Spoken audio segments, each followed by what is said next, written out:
সন্তান তুমি এরকম অর্থ বুঝে এবং সেটা সিরিয়াসলি মিন করে বলেন, তাহলে তো এটা অবশ্যই স্ত্রীর চরিত্রের উপরে কালিমা লেপন হবে এবং এটা প্রমাণ করতে না পারলে ইসলামের দৃষ্টিকোণ থেকে দণ্ডবিধির আলোকে তিনি ৮০ বেত্রাঘাত শাস্তির উপযুক্ত হবেন। এর বাইরে তার সাক্ষ্য কখনো গ্রহণযোগ্য হবে না এবং সে আল্লাহর কাছে ফাসিক হিসেবে গণ্য হবে।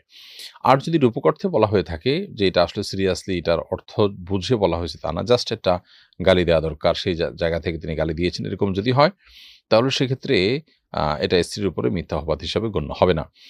আর সাধারণত বাবা ছেলেকে এরকম যখন বলে রাগের মাথায়, তখন সেটা সিরিয়াস অর্থে, এটার অর্থ বুঝে তার জন্ম নিয়ে সন্দেহ করে প্রশ্ন তুলে তারপরে বলেছেন, এরকমটি হয় না।